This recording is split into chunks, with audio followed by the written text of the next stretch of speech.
오늘 이 말씀을 가지고 얘가 나를 사랑하느냐, 이런 제목으로 함께 은혜를 나누겠습니다. 우리가 살면서 깨닫는 것 중에 하나는 세상의 일이 내 뜻대로 되지 않는다는 것입니다. 내가 볼 때는 100% 확실하게 될 것처럼 보이지만 실제로는 그렇게 되지 않는 경우가 많습니다. 이것이 무엇을 의미하냐면 그만큼 내 생각과 현실은 동떨어져 있다는 뜻입니다. 사람은 자기를 중심으로 생각하기 때문에 굉장히 주관적입니다. 자기의 뜻과 생각이 많이 포함되어 있습니다. 그래서 내 생각과 상대방의 생각이 많이 다릅니다. 우리가 이 땅을 살면서 장담해서는 안 됩니다. 어떠한 것도 100% 확실하게 이루어지는 일은 없습니다. 우리는 다 연약한 존재이기 때문입니다.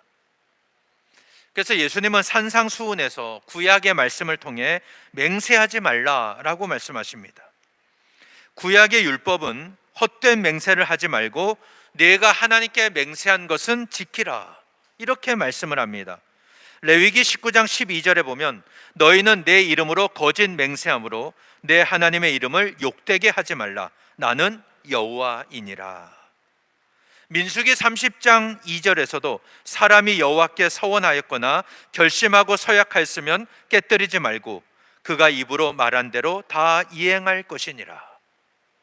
그러니까 하나님 앞에 거짓 맹세하지 말고 하나님께 맹세한 것이 있으면 다 이행하라, 이렇게 말씀을 합니다. 이걸 한마디로 정리하신 게 헛된 맹세를 하지 말고 내가 하나님께 맹세한 것은 다 지켜라. 이게 구약의 율법 정신입니다. 그런데 예수님은 신약에서 더 강한 말씀을 하십니다. 마태복음 5장 34절에서 37절에 보면 나는 너에게 이르노니 도무지 맹세하지 말지니 하늘로도 하지 말라. 이는 하나님의 보좌임이요 땅으로도 하지 말라. 이는 하나님의 발등상이요 예루살렘으로도 하지 말라.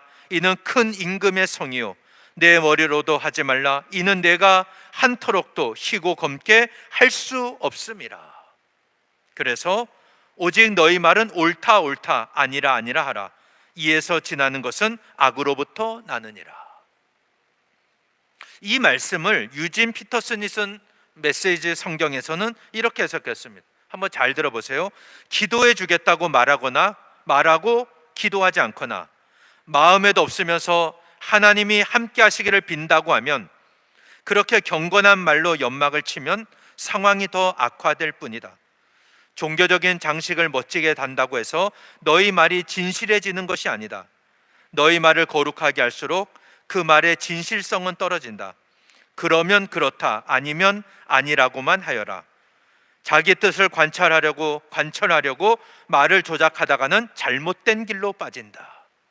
이렇게 해석을 했습니다. 그러니까 예수님의 이 말씀을 한마디로 정리한다면 내 마음에 없는 말을 하지 말라는 겁니다.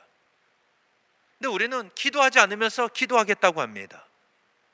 하나님이 함께 하시기를 빈다고 그렇게 형식적으로 말을 합니다. 구약 시대에는 하나님의 이름으로 맹세를 했습니다. 땅으로도 맹세했고 예루살렘으로도 맹세했습니다. 다 나보다 큰 존재들입니다. 사람은 자기보다 큰 존재를 놓고 맹세합니다. 예수님 당시에는 사람들이 자신의 머리를 놓고 맹세했습니다. 그런데 예수님은 내 머리카락 색깔조차도 바꿀 수가 없는데 그렇게 맹세하지 말라고 하셨습니다. 우리나라 사람들은 자신의 목을 걸고 맹세를 하죠. 그만큼 확실하다는, 간절하다는 뜻입니다. 우리가 어떤 사람에게 만약에 돈을 빌린다고 한다면 내가 꼭 갚을 테니까, 반드시 갚을 테니까 도와달라고 합니다. 근데 그게 또 갚을 때는 실제로 쉽게 되는 일이 아닙니다. 그러면 내가 목을 걸고 갚겠다, 그렇게 말을 했다면 그 목을 자릅니까? 목을 자르는 사람은 없습니다. 우리가 좀 더 흔히 쓰는 표현은 내 손에 뭐를 찢어요? 장을 찢은다. 큰 소리 칠 때 하는 말입니다. 근데 나중에 진짜 손에 장을 지지는 사람은 아무도 없습니다. 그만큼 우리는 불완전하고 연약한 존재라는 겁니다. 제가 왜 이 말씀을 드리냐면 베드로는 예수님께 장담했던 사람입니다. 마태복음 26장에서 예수님이 제자들과 최후의 만찬을 하십니다. 그리고 감람산에 가셔서 제자들에게 말씀하시는데 오늘 밤 너희들이 다 나를 버릴 것이다, 이렇게 말씀하십니다. 그때 베드로가 뭐라고 말하냐면 모두 주를 버릴지라도 나는 결코 버리지 않겠나이다. 다른 제자는 몰라도 나는 절대 버리지 않겠습니다, 장담을 합니다. 그때 예수님이 내가 진실로 내게 이르노니 오늘 밤 닭 울기 전에 네가 3번 나를 부인하리라 말씀하시니까 베드로가 또 뭐라 그러냐면 내가 주와 함께 죽을지언정 주를 부인하지 않겠나이다, 이렇게 장담합니다. 2번 장담했어요. 근데 실제로는 어떻게 됐습니까? 마태복음 26장 70절에 보면 베드로가 모든 사람 앞에서 부인하여 이르되 나는 네가 무슨 말을 하는지 알지 못하노라, 나는 저 예수를 모른다 부인합니다. 26장 72절에서는 베드로가 맹세하고 또 부인하여 이르되 나는 그 사람을 알지 못하노라. 마태복음 26장 74절에서는 그가 저주하며 맹세하여 이르되 나는 그 사람을 알지 못하노라. 3번 부인합니다. 다른 사람은 몰라도 나는 절대 버리지 않겠나이다 장담했지만 그는 주님의 말씀대로 3번 부인하고 말았습니다. 부인하는 강도도 점점 세집니다. 처음에는 부인했지만 그 다음에는 맹세하고 부인합니다. 마지막에는 저주하고 맹세하면서 부인했습니다. 여러분, 이게 바로 우리 인간의 연약함입니다. 누가복음에는 이 상황을 좀 더 자세하게 설명을 합니다. 베드로가 3번째 부인을 했을 때 누가복음 22장 61절 62절에 보면 주께서 돌이켜 베드로를 보시니 베드로가 주의 말씀 곧 오늘 닭 울기 전에 내가 3번 나를 부인하리라 하심이 생각나서 밖에 나가서 심히 통곡하니라. 베드로가 3번째 막 저주하면서 나는 저 사람을 모른다 이렇게 부인할 때 주님이 고개를 돌리셨습니다. 그래서 주님과 베드로의 눈이 마주친 거예요. 그때 베드로는 주님의 말씀이 생각난 겁니다. 내가 오늘 밤 닭 울기 전에 3번 나를 부인할 것이다. 저는 절대 그럴 일이 없을 것입니다. 장담했던 자신의 모습이 떠올라서 밖에 나가서 심히 통곡합니다. 그리고 나중에 부활하신 주님을 만났을 때 이 베드로의 심정이 어땠겠습니까? 그렇게 장담했는데 실수하고 넘어지고 말았던 겁니다. 아마 똑바로 주님을 쳐다보지 못했을 것입니다. 그런데 이 이야기는 여기서 끝나질 않습니다. 요한복음 21장에서 예수님은 물고기 잡으러 갈릴리 바다로 왔던 제자들에게 조반을 차려주시고 와서 먹으라고 하셨습니다. 그들은 밤새도록 그물을 던졌지만 물고기를 한 마리도 잡지 못했지만 주의 말씀에 순종할 때 큰 물고기 153마리를 잡게 하셨습니다. 주님은 지치고 낙심한 제자들에게 찾아오셔서 그들을 위로하시고 회복시켜 주셨습니다. 그 다음에 이제 오늘 본문입니다. 요한복음의 마지막입니다. 베드로의 이야기입니다. 베드로는 모두 주를 버릴지라도 나는 결코 버리지 않겠습니다. 2번 장담했지만 그는 주님이 말씀하신 대로 3번 부인했습니다. 주님이 조반을 먹은 후에 베드로에게 말씀하십니다. 요한의 아들 시몬아, 네가 이 사람들보다 나를 더 사랑하느냐? 주님이 물으셨습니다. 베드로가 대답합니다. 주님, 그러하나이다. 내가 주님을 사랑하는 줄 주께서 아시나이다. 그때 주님이 말씀하십니다. 내 어린 양을 먹이라. 그리고 나서 주님이 2번째 물으십니다. 요한의 아들 시몬아, 네가 나를 사랑하느냐? 주님, 그러하나이다. 내가 주님을 사랑하는 줄 주님께서 아시나이다. 내 양을 치라 말씀하십니다. 3번째 또 물으십니다. 요한의 아들 시몬아, 네가 나를 사랑하느냐? 이 베드로는 주님이 3번째 내가 나를 사랑하느냐 물으시니까 근심하며 대답합니다.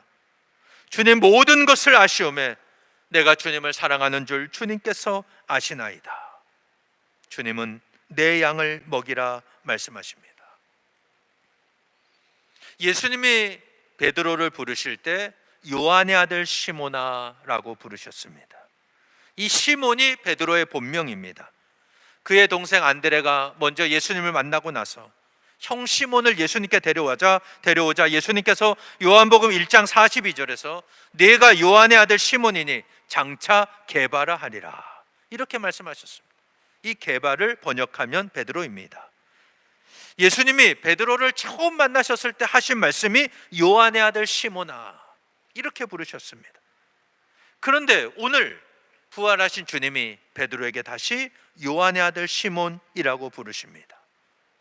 이렇게 부르시는 것은 처음 베드로를 부르셨던 그 주님이 부활하신 후에 다시 이 베드로를 사명의 자리로 부르시기 위함입니다. 베드로는 이제 교회를 세우고 초대교회를 섬기는 사명을 감당해야 하는데 그에게는 지금 아주 치명적인 약점이 있습니다. 모두 주를 버릴지라도 나는 결코 버리지 않겠습니다. 2번이나 장담했던 사람입니다. 그런데 3번 실수하고 부인했습니다. 그런 베드로에게 주님은 요한의 아들 시몬아 내가 나를 사랑하느냐 3번 물으십니다. 이것은 이제 베드로의 허물을 덮어주시고 그를 회복시켜서 초대교회를 세우는 일꾼으로 부르시기 위함입니다. 그래서 3번째 물으셨을 때 베드로는 근심하여 대답합니다. 자기가 3번 부인한 것이 생각났기 때문입니다.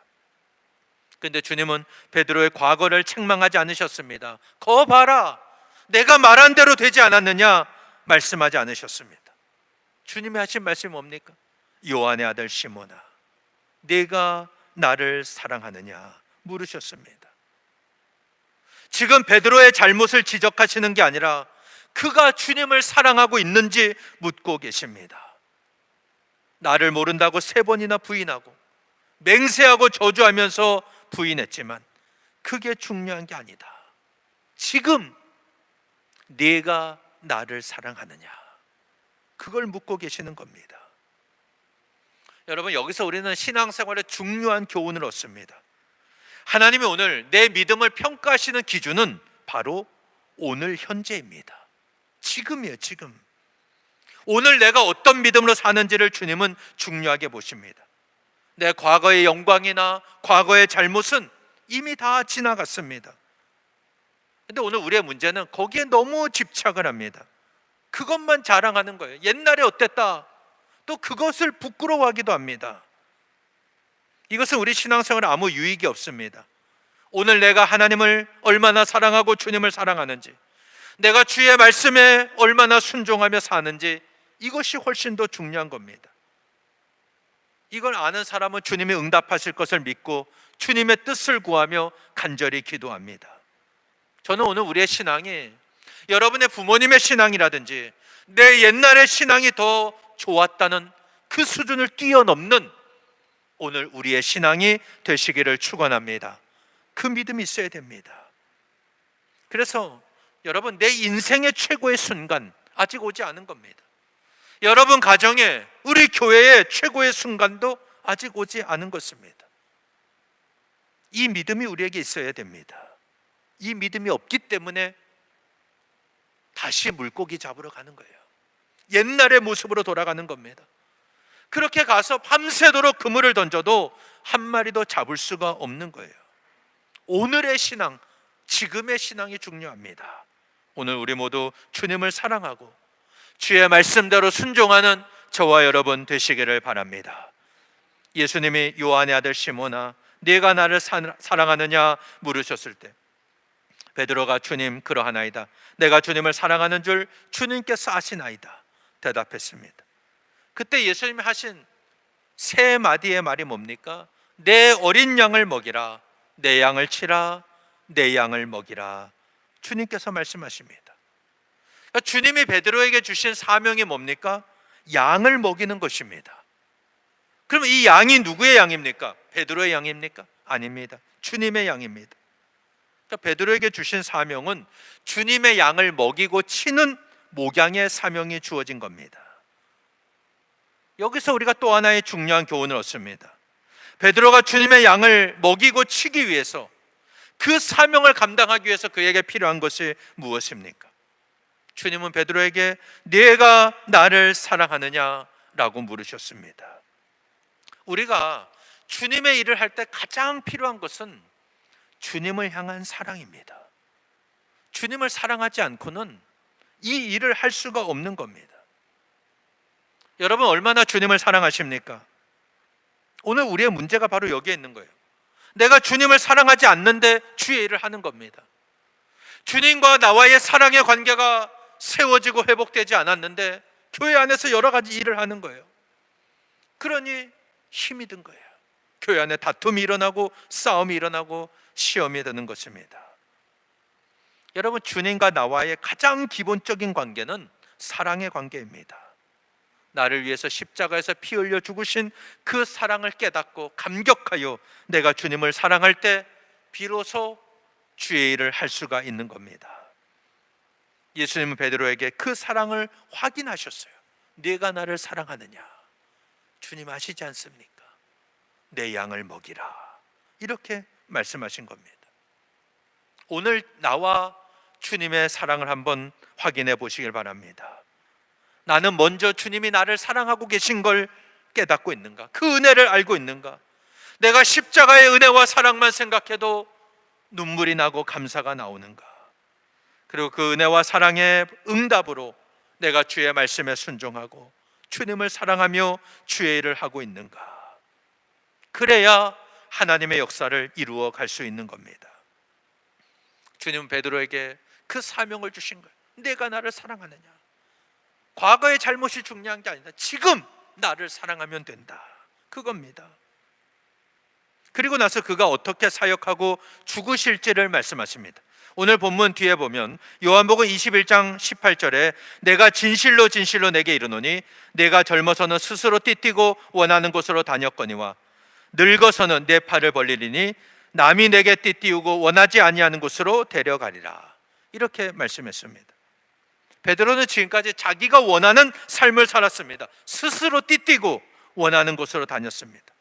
그러나 이제부터는 남이 나를 띠띠울 것입니다. 그리고 내가 원하지 않는 곳으로 가야 됩니다. 이 말은 지금까지는 자기가 인생의 주인인 거예요. 지금까지는 내 뜻대로 살았습니다. 자신을 위해서 살았습니다. 그러나 이제는 주님을 위해 살게 될 것이다, 이 말씀입니다. 늙어서는 내 팔을 벌릴 것이다. 이거는 베드로가 팔을 벌린다, 십자가에 못 박혀 죽을 것을 예고하신 말씀입니다. 남이 내게 띠띠운다, 베드로가 결박될 것을 말씀하신 겁니다. 기독교 전승에 의하면 이 말씀대로 베드로는 네로 황제 때 로마에서 십자가에 거꾸로 못 박혀 순교한 것으로 전해집니다. 부활하신 주님은 베드로에게 새로운 사명을 주셨습니다. 예수님이 승천하시고 성령이 임하면 베드로를 비롯한 제자들이 초대교회를 세울 것인데, 이때 많은 환난과 핍박이 있어도 흔들리지 말고 이 사명을 감당하라, 이 말씀입니다. 그래서 베드로에게 하신 말씀이 뭡니까? 21장 19절에 보면 나를 따르라, 이렇게 말씀하십니다.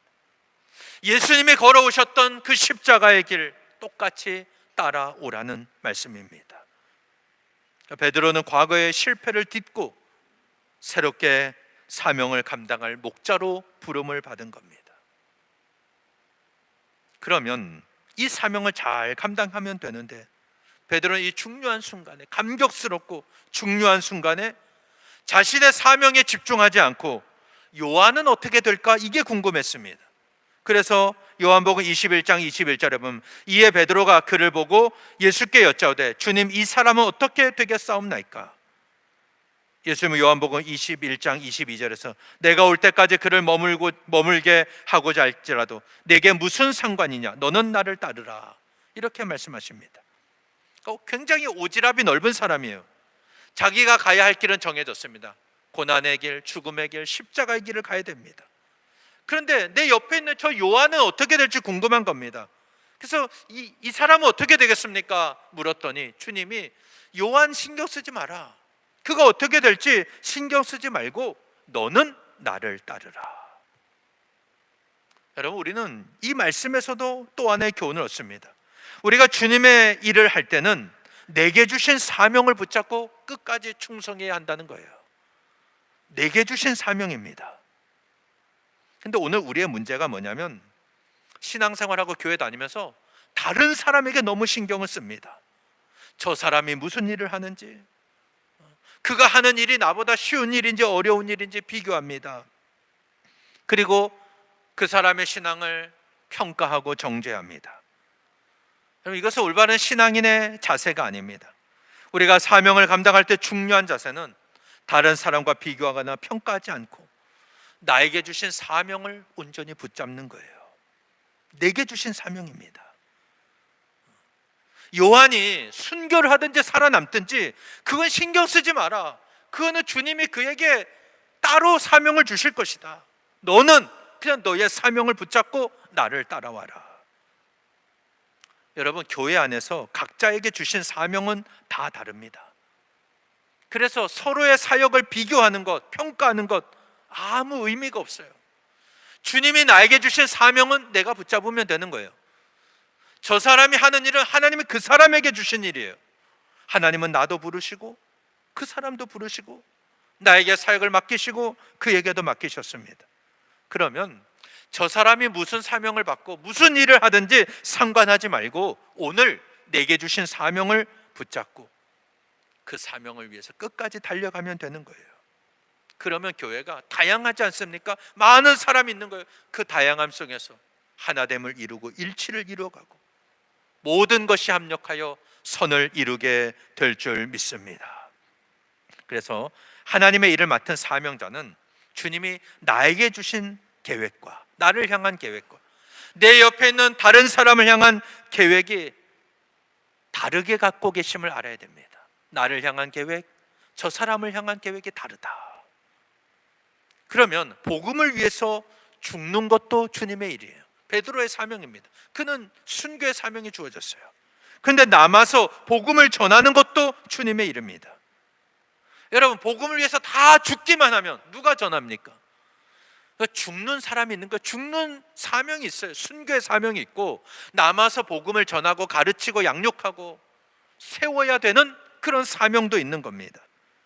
그래서 사도 바울은 로마서 14장 8절에서 이렇게 말합니다. 같이 한번 읽어봅니다. 시작. 우리가 살아도 주를 위하여 살고 죽어도 주를 위하여 죽나니 그러므로 사나 죽으나 우리가 주의 것이로다. 여러분, 주의 일 하다가 죽는 게 실패한 사역이 아닙니다. 살아남았다고 승리한 성공한 사역이 아닙니다. 주님을 위해서라면 죽는 것도 하나님 나라에 유익하고 살아서 복음을 전하는 것도 하나님 나라에 유익합니다. 제가 한경직 목사님의 전기를 읽어본 적이 있습니다. 그분이 북한 신의주에서 목회를 하다가 공산 정권이 들어서니까 남한으로 내려와서 배단위 교회를 세웠어요. 원래 평양이나 북한이 평양은 동방의 예루살렘이었습니다. 엄청난 부흥운동, 장대현 교회에서 일어났던 그 길선주 목사님을 통한 엄청난 부흥운동이 있었지 않습니까? 그러니까 북한의 수많은 기독교인들이 이 탄압을 견디지 못하고 다 남한으로 내려왔어요. 그리고 이 배단위 교회를 중심으로 모입니다. 이게 지금의 이제 영락교회입니다. 엄청난 부흥을 이뤘습니다. 성도가 계속 늘어나자 1947년 9월에 예배당 건축위원회를 조직하고 49년 3월 24일 기공 예배를 드렸습니다. 그리고 50년 5월 웅장한 석조 예배당을 건축했습니다. 그리고 6월 12일부터 한 주간 부흥회를 했는데 그달 25일 날 6.25 전쟁이 터진 겁니다. 교회를 건축하고 한 달 만에 전쟁이 터졌어요. 주일날 아침 6월 25일 4,000명의 교인들이 모여서 예배드리러 나왔습니다. 근데 27일 날 벌써 인민군 탱크가 미아리 고개를 넘어온다는 소식이 들려옵니다.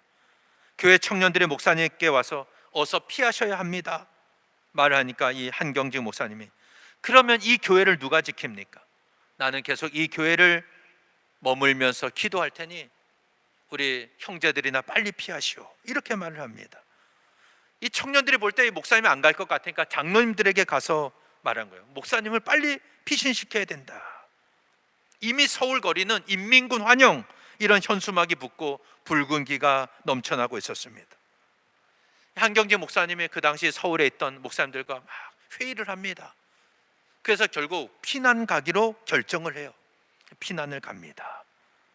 그리고 나서 9월 28일 날 유엔군과 국군이 서울을 수복하지 않습니까? 다시 교회로 돌아왔어요. 교회 돌아와 보니까 김응락 장로님이 순교한 거예요. 교회를 지키다가 순교했다는 소식을 듣습니다. 이 목사님이 하나님 저를 대신해서 이 김응락 목사님이 죽었습니다. 제가 있었으면 장로님이 죽지 않았을 텐데 저의 잘못을 용서해 주십시오. 기도하고 회개합니다.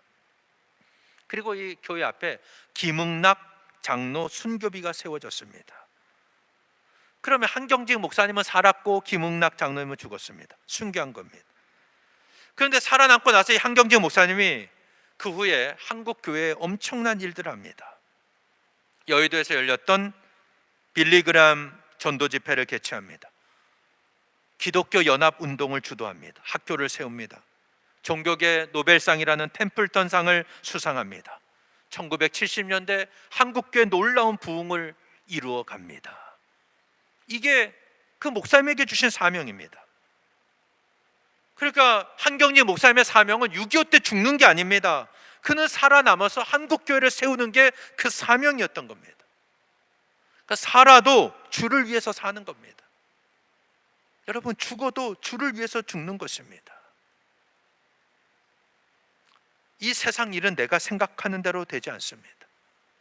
그래서 여러분, 우리는 장담해서는 안 됩니다. 이거는 하나님 앞에서 영적인 교만입니다. 베드로는 모두가 다 주를 버릴지언정 나는 절대 버리지 않겠다고 했지만 그는 그날 밤에 3번 모른다고 부인했습니다. 그러나 부활하신 주님이 베드로에게 찾아오셔서 요한의 아들 시몬아, 네가 나를 사랑하느냐 3번 물으셨습니다. 주님은 베드로의 과거의 잘못을 지적하신 게 아닙니다. 지금 주님을 사랑하는지 그걸 물으셨습니다.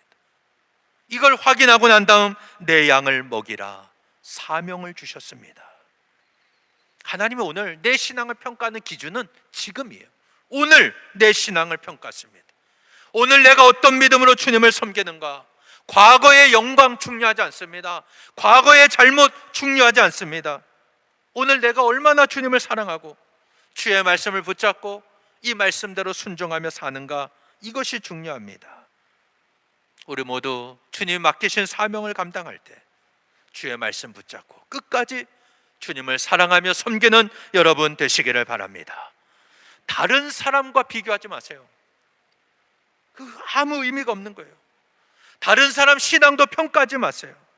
나를 향한 하나님의 계획, 내 옆에 있는 사람의 계획 다 다릅니다. 나를 향한 계획과 그 사람을 향한 하나님의 계획이 서로 다르다는 거예요. 주를 위해 죽는 것도 주님의 일이고 살아서 주의 일을 하는 것도 주님의 일입니다. 우리는 사나 죽으나 다 주님의 것입니다. 우리 모두 나를 향한 주님의 사랑을 깨닫고 온전히 주님을 사랑하고 섬기는 저와 여러분 되시기를 바랍니다.